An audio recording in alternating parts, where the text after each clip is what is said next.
Hi, this is Bobweiss. I'm the host of Shakinyourworld. Cheers. Folks, welcome home. Yet another episode of Shakinyourworld. Here we are again at the magnificent Shakers in Milwaukee, Wisconsin. We are truly honored today to have the county executive for the entire metropolitan Milwaukee area. The Milwaukee County exec is here, Davidcrowley, and he has graced us with his presence. I know your time is really, you're well occupied forever, brother. I don't know how you found the time to come and see us, but I'm very happy that you did elect to come and see us today. Well, absolutely. I mean, Shakers is a staple in this community. I remember my first time coming here, and when we met and you gave me the tour, the ghost tours, and I would tell anybody, definitely come here, enjoy the cigar, enjoy some good bourbon. Whiskey is personally my favorite. But when you just think about the history of this particular building and what is happening, and with your leadership, just thank you for what you're doing down here.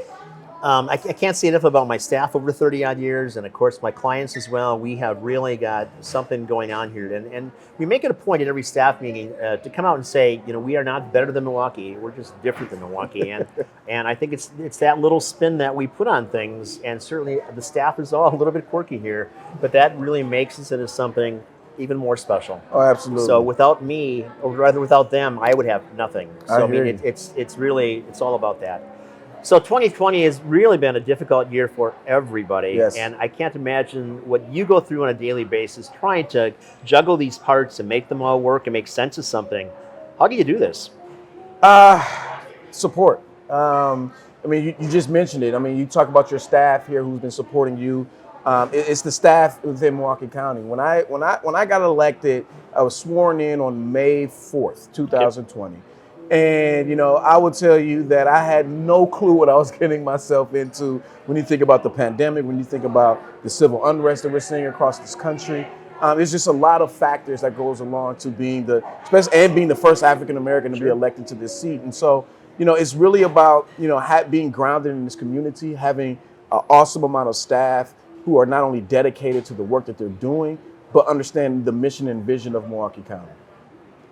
Your predecessors cut quite the swath at one point. So you had Drew, you had Dave Schultz, mm-hmm. You had a variety, Tom Ament, you had mm-hmm. a variety of people, and some not necessarily for the betterment. And yet you have found a way to trudge through that and really make a significant difference. How did you do that? Well, you know, I would say it's my upbringing in this community. Okay. You know, I grew up in the 53206 zip code on 23rd and Burleigh.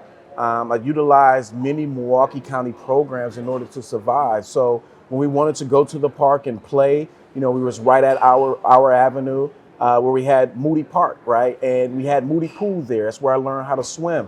When we were having issues just in our family in general, whether that was related to mental health or related to the fact that, you know, we were evicted 3 times within a time span when I was a kid, we had to come to Milwaukee County in order to receive those services. Sure. And for me, you know, I understand both sides of it. You know, I understand what it means to need these services, to be a customer in a sense. But I also had the opportunity to be a legislative assistant for the Milwaukee County Board. So I also administered many of these programs. And so when the seat opened up for me, it was about, okay, I know how the business works and I know why and who it needs to go and assist the most. And so for me, it was a no-brainer to run for this seat. And we have been doing amazing work, especially during this time during the COVID-19 crisis.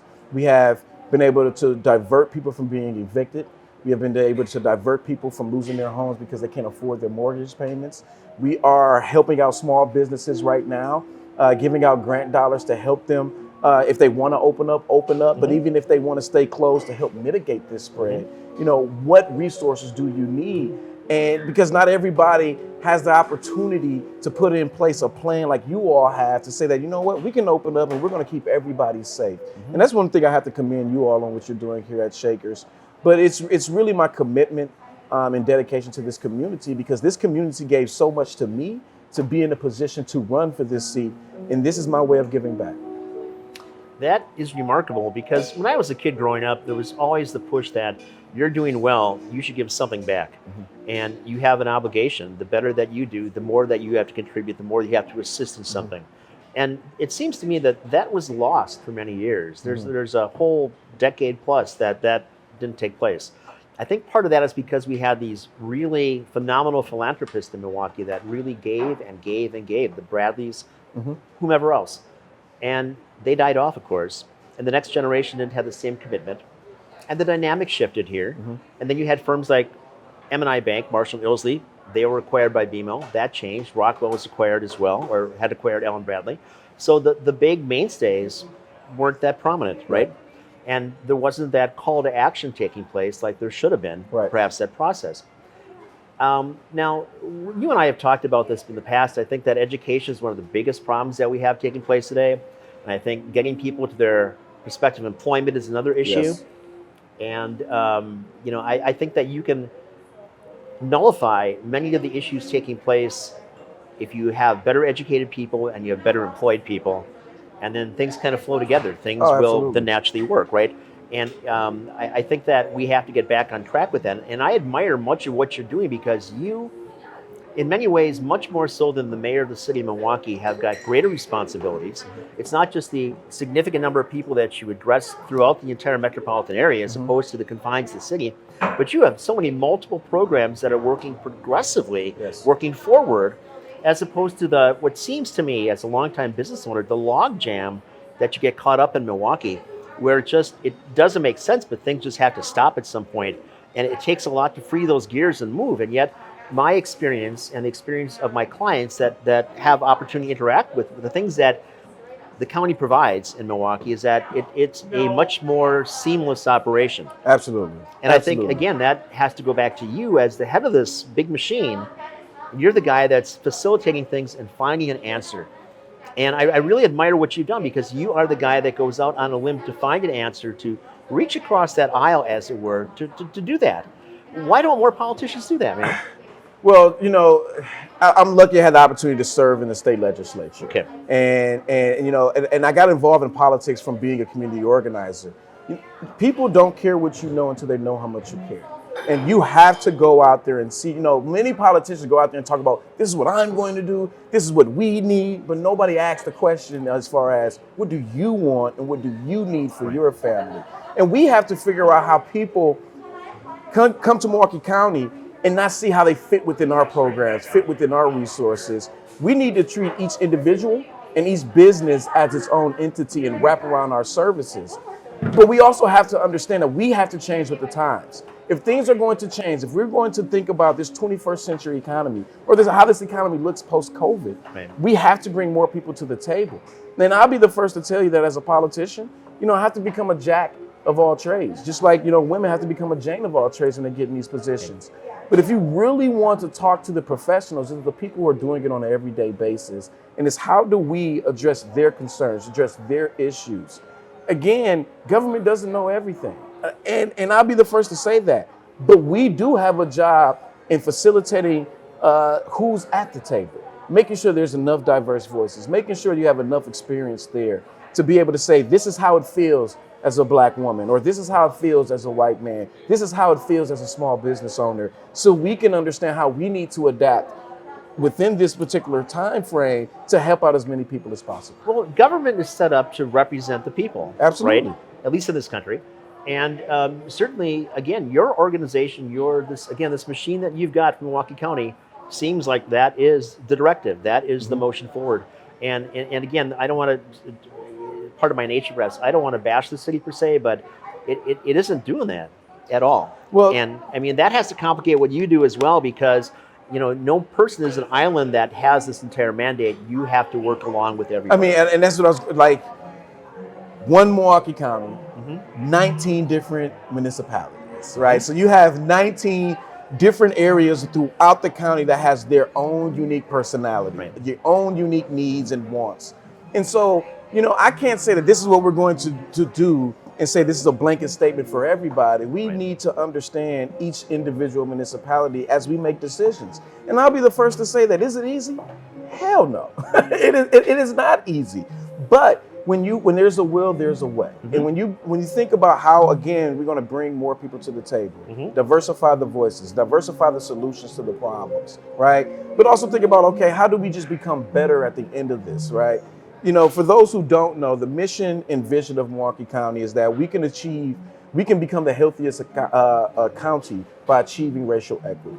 When you think about Milwaukee in general, or the state, we have been on the bottom of the barrel when it comes down to any racial disparity at the end of the day. And so if we truly want to push this community forward, how do we lift up those who are at the very bottom? And particularly, how do we, I guess the best way to say this, how do we serve those who have historically been underserved for generations? We know that there are policies and practices on the books that have been there longer than I have been born, maybe even longer than you've been here. And if we don't take into account of, okay, how do we get here? Where do we want to go? It's going to be hard for us to move forward. And I'm excited to be at the helm of Milwaukee County right now, especially in the middle of a pandemic, right? You know, nothing is easy. But I will tell you that it has forced us, one, to understand as a people how we actually lean on one another for our health and well-being. But when you think about our economy, it's the exact same way. When you think about everything else, our education, our police departments, our criminal justice system is the exact same way. So how do we utilize this moment to get more people to the table to make better decisions that's going to benefit us all? Well, I found that the darkest times provide the greatest opportunity. Absolutely. So obviously, those things that we use the last 10 or 20 years are not necessarily valid or viable anymore. You have to find different things, different solutions, work outside the box, and find a way to move things ahead. Education. What the heck can we do with education? Because Milwaukee area is sorely in lack of direction, again, from my perspective. I think there's a multi-pronged way of actually tackling education. And so, you know, for me, I'll be the first one to say that if we're not focusing on early childhood education, we're doing ourselves a disservice. In early childhood education, a lot of people think, well, you're just focusing on the child. Yeah, that is birth to 5, which is a critical moment in teaching young people how to learn, in a sense, right? But when you also think about early childhood education, you also have the opportunity to focus on younger families who are birthing these young people that we're talking about taking care of. So how do we even put them, wrap around our service, not just around that child, but wrap around our service around that whole family, to say that, you know what, we're going to give your child education, but what is the barriers to you having employment? What is the barriers for you having access to transportation? Black, brown, white, yellow, it doesn't matter what you are. It's a universal that you must take care of this at a very early age. Yes. So that's one. The other thing is that, you know, when we think about our public school systems, and particularly here within the city of Milwaukee, you need to make sure you have teachers that look like the students, which is a huge problem here within the city of Milwaukee and Milwaukee Public Schools. And I'm a product of the Milwaukee Public School system. You know, when I think about all of my years, you know, from elementary to the day I graduated from high school, I probably had only 3 black teachers. Only 3. 3 more than I had. I also am a product of Milwaukee Public Schools from grade school through middle school. Okay. And I had none. As a matter of fact. And that's a huge problem. But even when you think about taking into account that you do have more black women, but more other black men, particularly in some of these schools, right? What are we doing to help some of these parents, right? Because some of them have PTSD related to their own experience in the schools. And so how do we wrap around those services? But at the end of the day, I would say when it comes down to education, we have to have a kumbaya moment as far as how much we need to value education. When I think about the politics of education throughout the state of Wisconsin, we have really demeaned, you know, teachers. We do not uplift them the same way that we used to uplift them. And when I think about, you know, those teachers who've poured so much into me, that's why I'm here today. This is my way of giving back and not really understanding what they were doing at that time. But there's, you know, when you think about the dollars that we're putting into the education system, it's never enough. When you think about who we're hiring to teach our young people, we have to diversify our workforce within the teacher profession.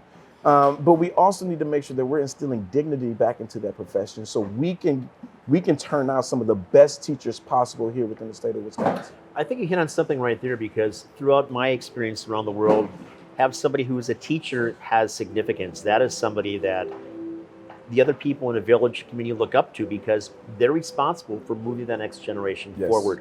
We don't have that here. And that's been gone for a long time as well. Yeah, and it's not to say that you don't have bad teachers out there. You know, I've had teachers out there that said, you know what, I got mine, you got to get yours. But you need somebody who understands that, these young people, you don't know where they're going to go. Right. And we cannot put this cloud, or we can't put these terms, and we can't label these children at a young age, because I'll tell you that I'm not supposed to be here, right? I'm not supposed to be the county executive. I'm not supposed to be alive based off of who my parents were and where I grew up at. Okay. But when you have teachers, and I won't say teachers, when you have educators, right?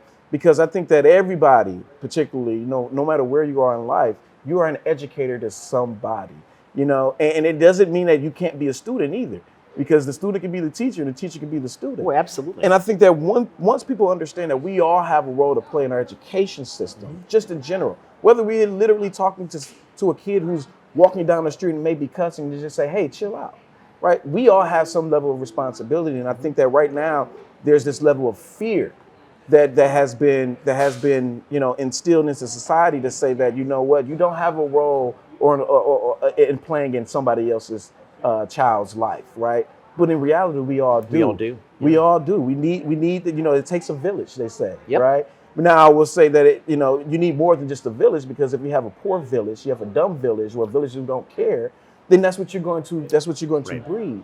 And so we have to really dig deep, really figure out what we value, and really put those values out there around education. And I think that, with the fight that we have here in Milwaukee in particular, we need to make sure that we're bringing back resources for our young people and their families, so they have that opportunity to get a good education. And it doesn't start at K4. It starts in the womb.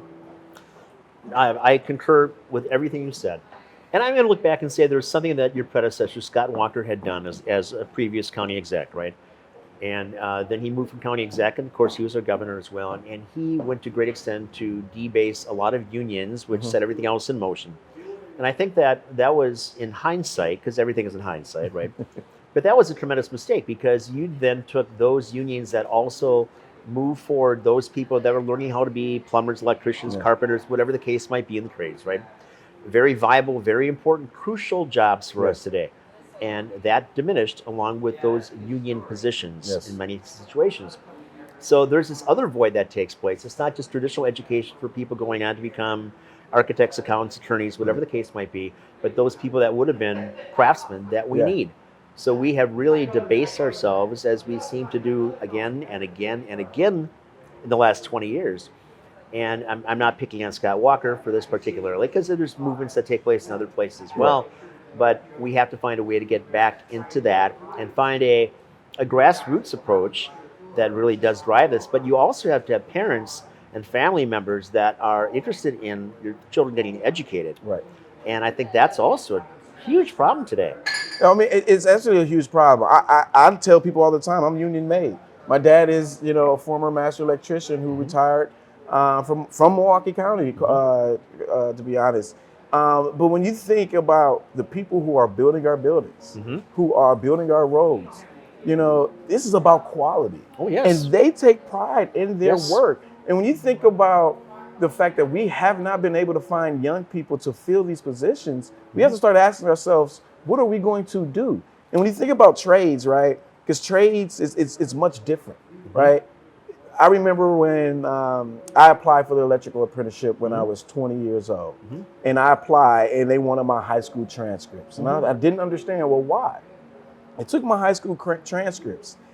You can't be a part of almost any union within the United States, particularly here in Wisconsin, if you had less than a C in any semester of math, freshman to your senior year. Well, you may be thinking that you're going to become an electrician, not even knowing that. So you may have to go to a technical college or go to UW system schools to get that schooling and get those grades back up. But in reality, if you would have known that, if you would have been, been on that trajectory, quite frankly, in middle school, it would have been much easier for you.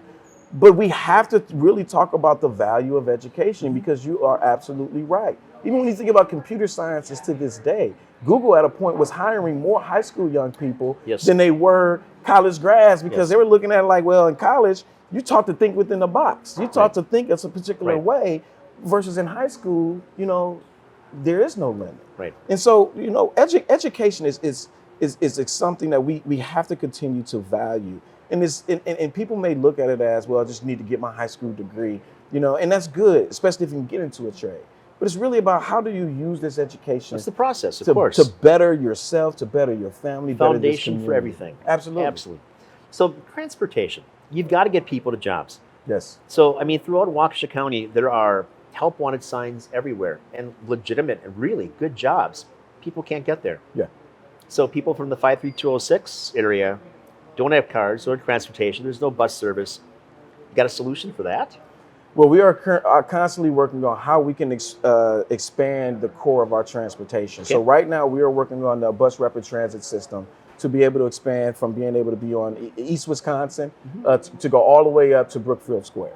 So we are currently working on that. But also one of the things that we recently learned is that even during these this COVID-19 pandemic, we've seen an increase in ridership on one particular bus line. And that bus line is the 27th Street bus line, which goes north and south throughout almost everywhere within Milwaukee County. Okay. Ironically, within that bus line, if you count all the jobs on that bus line, thousands of employment opportunities. And so right now we're looking at ways that we can expand that 27th Street bus line to be a bus rapid transit system that can not only hit Mequon, Fox Point, Bayside, and Glendale, but come through the city of Milwaukee and then go into South Milwaukee, Oak Creek, where like the Amazon plant is, where Herringbow is planning, and to really get these folks south and to get these folks as west as possible where the employment opportunities are. And I will tell you that, it is constantly growing because employers know that they have to be able to get these folks. Right. They need folks right now. And we have a huge workforce. The biggest issue is transportation. And what we're learning is that, everybody loves transportation. Now, you may talk about it differently. I may call it public transit. Somebody may say, well, this is intermodal transportation. And it's just like, at the end of the day, we have to figure out how we get people to move. It's not about just growing Milwaukee County. Sure. It's about growing this region, how Milwaukee County can be a leader in the economic development of that. Healthcare. Healthcare. My God, healthcare.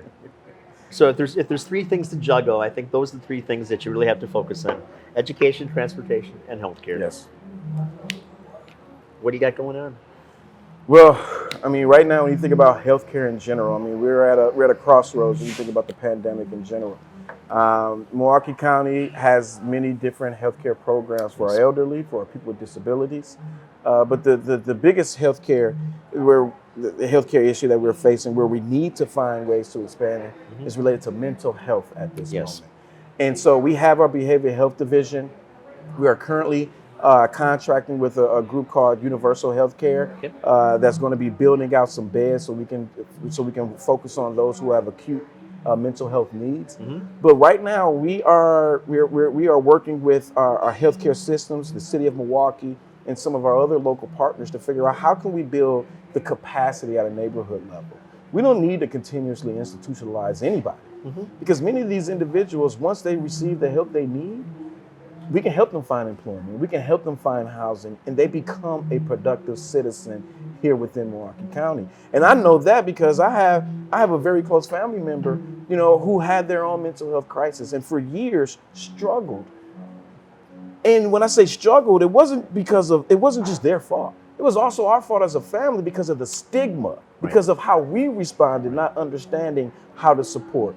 And so when we talk about healthcare, there's so much that we need to continuously talk about, but it's critical. It is extremely critical that we provide access for so many folks here within Milwaukee County. In so many cases, I read about many things, but one is that there's no room at the end. There are not facilities that are able to accept more people. Yes. And these people are chronic situations, right? So you've got multiple tiers. You've got that guy that's got a bad stretch of something going on. Or he might be returning to the war and he's got his own PTSD situation that's not being accommodated by the vet hospital, right? Yes. And you've got those situations, and then you've got the deeper, more significant things where somebody's been suffering from any number of things. It's called bipolar, it's called depression, anything. Now you've got people that are cooped up during the COVID-cation, and they got 3 months that they can't get out, and their depression only worsens, and you've got this lethargy, this malaise taking place in all of society. My gosh, how do you work with that, really? I mean, I don't do it alone. You know, when you think about healthcare and the magnitude of this particular issue, you can't and you shouldn't be working at this alone. And so, you know, we have been working with many of the healthcare systems here within Milwaukee County, the healthcare partnership with Joy Tapper. How do we start to find ways to actually save them money? Because if we can save them money, that gives them the opportunity to invest their dollars in places where people won't have to go to the hospital. You know, when you think about the social determinants of health, that is about housing, that is about education, that's about income, right? And so we have learned working with the healthcare system that if we can increase your education, if we can put you into permanent housing, if we can get you a job, you are less likely to be the one who is spending all these dollars or going to the ER to solve all of your problems. Right. And so, you know, we're learning, and this is one of the things that we're talking about within Milwaukee County when we talk about equity is the types of investments that's going to save us much more money on the back end because we have to invest on the front end. The more we can look upstream to the issues that are directly affecting Milwaukee County, the more we'll have we'll be able to see a river that could stream without babies coming down that particular that stream, right? And so, like for us here within Milwaukee County, you know what? We may have to spend a couple more dollars on the front end, but just imagine how much money we're going to be able to save on the back end in incarceration, healthcare costs, so on and so forth. Absolutely. You know, and I would say it is like an uphill battle sometimes having these conversations because people can't tangibly. This seems so simplistic and so rational. You provide people an education, you provide them a way to get to work, make sure that there are jobs that are available there, and then everything else kind of falls in place. That is just, it's so simple, really. Yes, it is. But things Should that be. simple. Right. You can't. Too many obstructions there. The judicial system. Yes. And it doesn't matter the phenomenal job that the sheriff's department does, the police department does, in apprehending people that need to be apprehended. You bring them in, and you've got prosecutors that don't prosecute. Yep. You've got judges that are like, this David looks like a nice young man. I'm sure he's learned his lesson. He's not going to make that same mistake. We'll set him free. It's been 6 hours now he's been in the system. Be on your way. Right. What does that do? Well, I mean, we have a very complicated justice system. And I think that many more people are paying attention to it now after you've seen what has happened with George Floyd in Minneapolis or Minnesota, what has happened just recently here with Jacob Blake in the Kenosha area, but even in our own backyard with the recent judgment not to charge in the Mensa case. And so, this is one of those things where we have to take a hard look at this system that has been in place because too many people have had a disparate impact because of this system. And I'll be the first to say that absolutely do I believe in our justice system? Yes. Does it need reform? Yes. But when society changes, so does our policies and practices needs to change along with it. And so when we think about, there are a lot of men and women who are putting their lives on the line every day to protect our citizens. But at the same time, there are a few bad apples that are really putting the system at jeopardy. And the way that I like to explain it is, we always talk about the bad apples, but it's not bad apples. The problem is that you have good apples in a COVID-infested bag. And if we don't look at that bag, that system in place, the rot affects everything, of course. Absolutely. Right? If we're not looking at that system that is in place, but it's going to be hard. This isn't necessarily new. I mean, you could go back to the Dahmer case. So you've got the late '80s, and you've got Judge Gardner, right? Yeah. And you've got Jeffrey Dahmer, who at that point nobody had known that he was killing and eating people, but he was still a bad guy, and he's publicly exposing himself to people. So he's apprehended and he's brought forward, and the prosecutor wants to put him away, but Judge Gardner says, no, I'm sure I just said, here's the case, he's learned his lesson, he won't do this again, right? Just don't let him go. So, you could maybe call that white privilege back then. I'm not sure that was the case at that point. I think it was more just malfeasance or incompetence on the part of the judge. And certainly the prosecutor, I think that was still E. Michael McCann's office, shook at him and said, Your Honor, No, right. So I think that there's a lot of people that it's a conveyor belt. And we have a lot of people from the district attorney's office that have been clients here for years, and we'll talk about the system as well. And many are not happy with it because that's just to be the standard routine. Yeah. Point A to point B, get them out of the house, right? Yep. And I think that's a miscarriage in so many ways because it impacts not only the people that have been had things perpetrated upon them, but it also affects the perp themselves to empower them to go back out again because there's no penalty. Right. Impunity, I can go do what I want to do, right?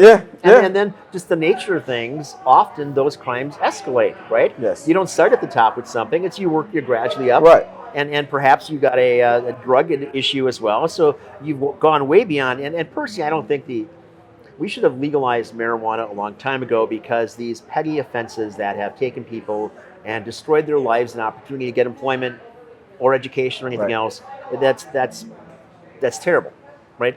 So now we got a situation where sometimes you've got these drug offenses that grow and grow and grow, and again, you've got law enforcement that is doing their job, but some of these laws are archaic and don't serve a greater good, and in fact impede the ability for people to function in so many ways. So I'm asking you to get your crystal ball and solve a lot of things here. I mean, clearly I'm not the only guy doing this, but you know, I don't want to put your toes to the fire because you are working and doing things to happen, but again, you have to. But you should be putting my toes to the fire because this is about accountability. Accountability. It is my job to continue to fight for the different policy change, not just within Milwaukee County, but also across the state. Sure. And I think that you hit it right on the head when you talk about, even when you talk about like the amount of people who are in prison right now for non-violent offenses. Right. I mean, that's who makes up majority of our prison population to this day. And so you have to ask yourself, is it working correctly?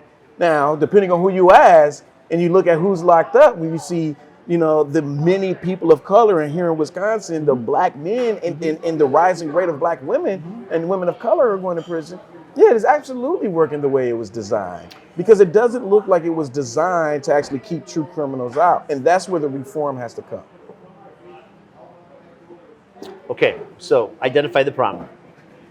The fix of the problem. That's the sticky wicket. Milwaukee County, you really are, you're the big bat in the entire state, right? It's not Dane County, it's right here. Yeah. But how do you fix the damn thing? Well, I mean, one, we as a county have to get back to building that political power that we once had, right? I remember when Milwaukee County, and if you were anywhere across the state, they will say, well, Milwaukee is the reason why we're able to do all this stuff. Right. We are the economic engine of the state. Right. Now, we've gotten to the point to where, oh, damn that Milwaukee, where people have for literally, had a case of amnesia where they've literally forgot how much we contribute to the state. Right. And I think that sometimes I blame some of my predecessors because what has happened is, we were so focused on ourselves that we didn't realize that everybody else was organizing against us. And so well, Tommy Thompson in the 1990s, his comments up north about Milwaukee, right? Absolutely. So I mean, there's nothing new with this. But even within our own language, right? It's just like, when we talk about northern Wisconsin, some of us say outstate. Why do we say outstate? They are still part of the state of Wisconsin, right? But even if we are the economic engine of the state, we are the largest county in the largest city, it's hard to do that without looking like you're beating on your chest, right? But how do we start to say to places like La Crosse or Door County or Hudson or Outagamie or Clarence say, you know what, no, we wouldn't be able to do this without you in partnership. And I think that's the biggest difference, especially with my term is, no, we have to go back and repair many of the relationships that we had 20 years ago, and change the perception of who we are. But the only way to do that is to bring people along with us. And so, for example, when we talk about the resources that we need, we've been saying that we need this 1% sales tax so we can be able to fix our stuff locally, because 70% of all of our monies at Milwaukee County go towards state mandated services. Now I started talking to other municipalities saying like, no, we don't want to just do this for Milwaukee. We want to do this for everybody. We've been able to bring more and more people along, whether they're Democrat, conservative, or independent, because now they're like, oh, this is a problem for me. You want to help me with my problem? And I think that's the biggest difference, is that we're going in this, from Milwaukee County's perspective, going in this to help out everyone. Does it benefit Milwaukee? Absolutely. But anything that benefits Milwaukee should benefit the rest of the state. Again, only makes sense. Absolutely. So if we just look a little bit south of us, so Kenosha, Racine, significant issues. They've been dark for a long period of time. probably the 1960s when General Motors started to pull out and dynamics shifted, and then maybe the early 70s for AMC. But what a different dynamic, and you've got that significant number of people that are there. How do we assist them? Because at one point there was the 5-county or 7-county initiative. I'm not sure if that's still viable. If it is, I don't read much about it now. Okay.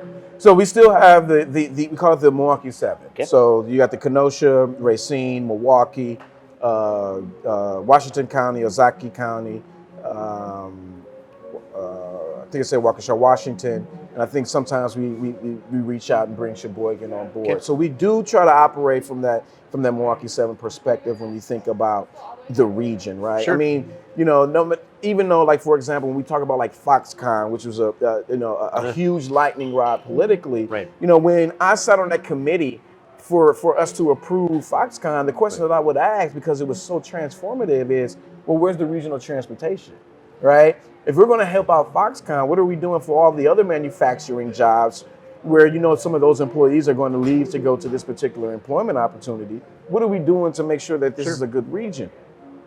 We have been making some strides.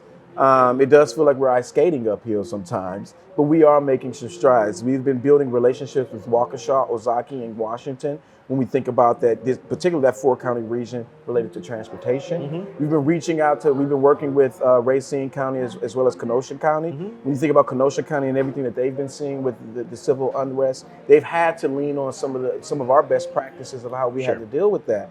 Now, I would say that not everybody listens to us, but at least they're reaching out.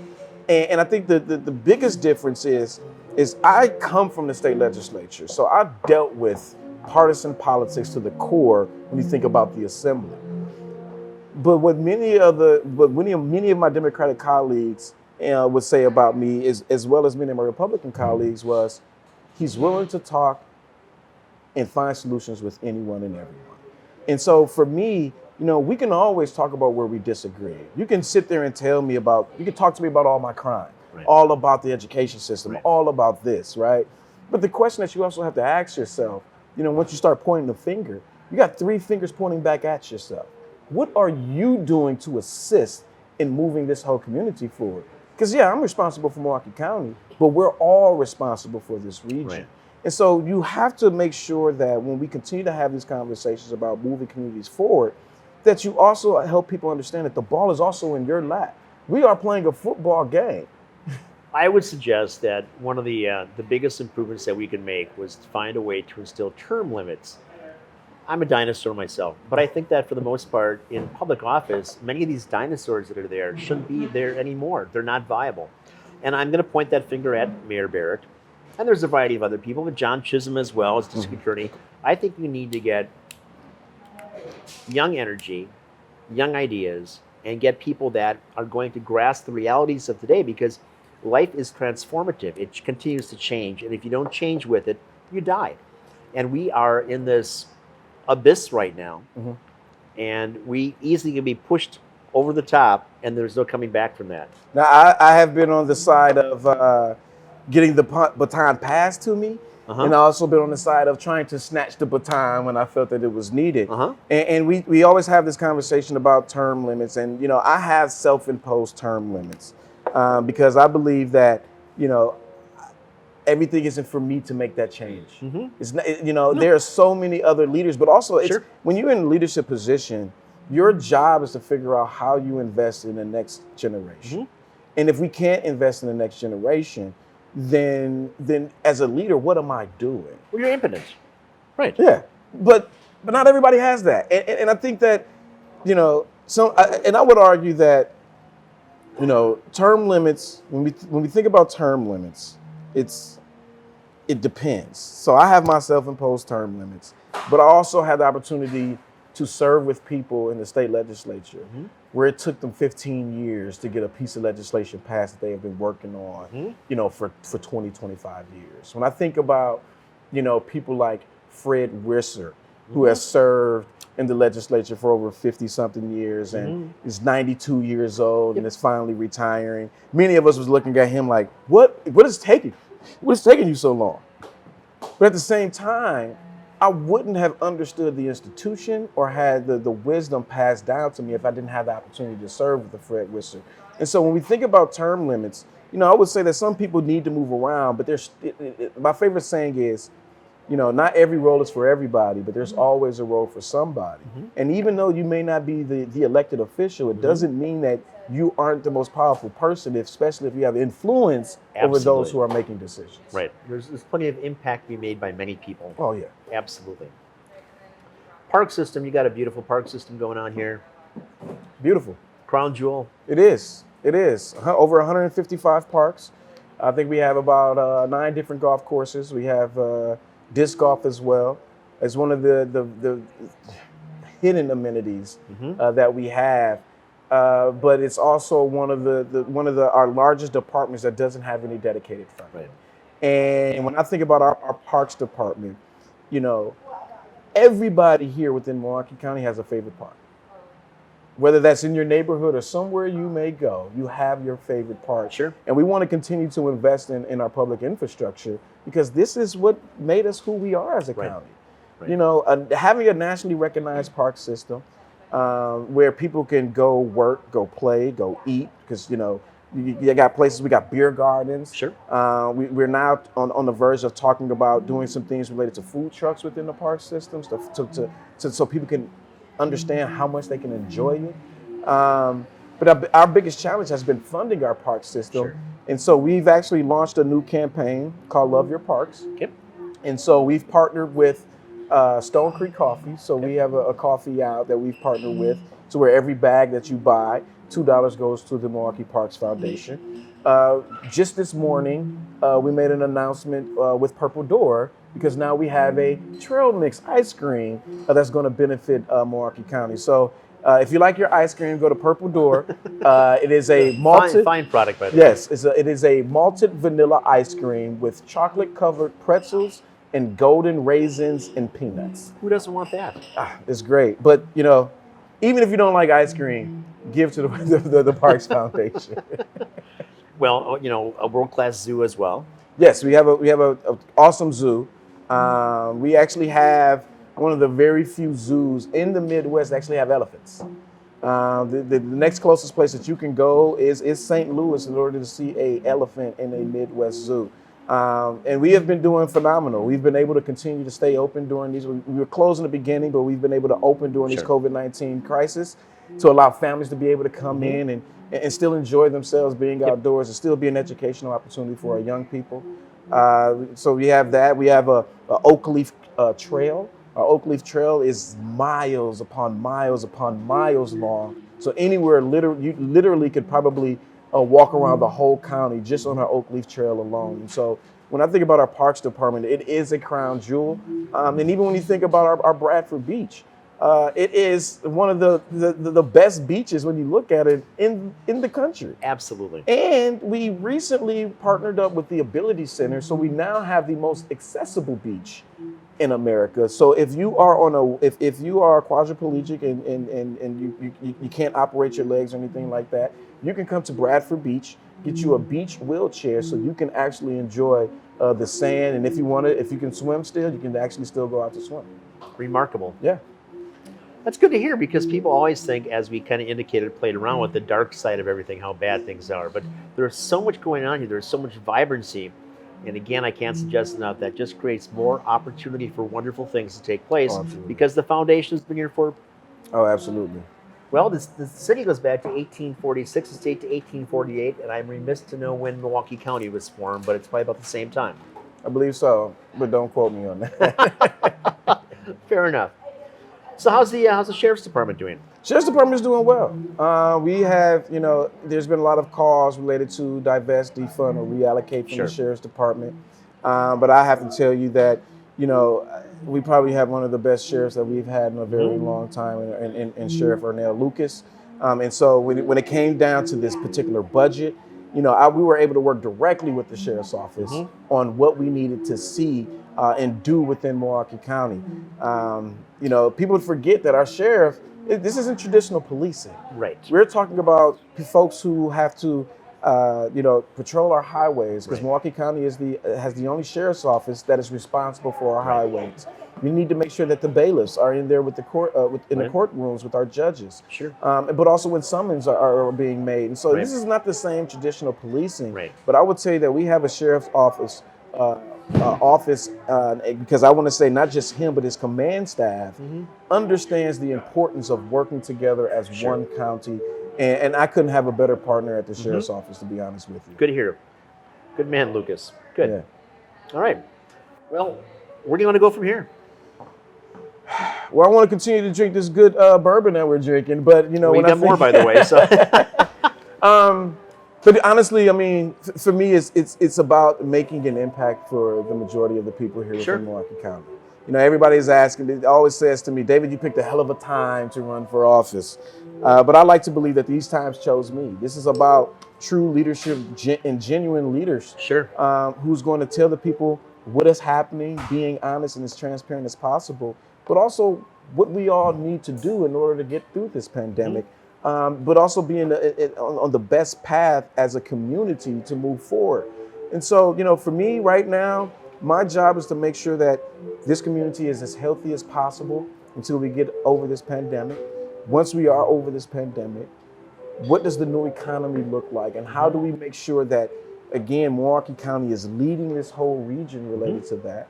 But also, I guess, the ultimate goal is when we achieve that racial equity piece here in Milwaukee County. I mean, we have been, one of the most segregated places to live, to work, to go to school, and we lead in so many different racial disparities. It's ridiculous. So for me, this may be a tall order, but by the time I leave this seat, I want to be far removed from this list, and show the prosperity of Milwaukee County to where people look at this as a destination. And that is my goal. Well, from my perspective, you're doing a hell of a job with a less than desirable hand that you've been dealt. And that says something about your character in addition, of course, to your vision. What's your best meal ever? Man, what's so funny? So my best meal is probably when I came down here for that wild game day. And I'm not, listen, I know I'm here at Shakers, but if you have not been here for the game dinner, come on down.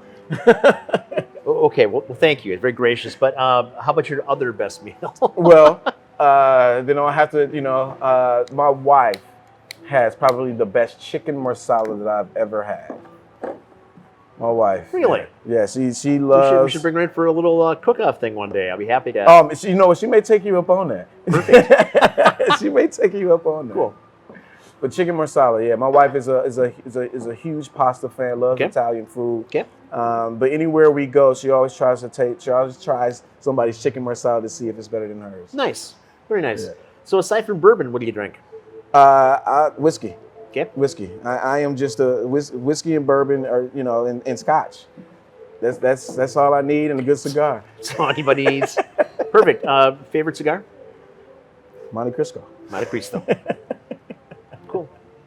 All right.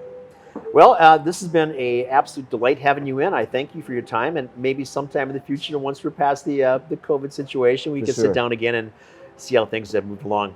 David, thank you very much for being a friend of the house and for being here. Thank you Cheers for inviting me. Folks, thank you very much for tuning in. I really appreciate your time, and any questions, please feel free to email or call us. Cheers. Cheers.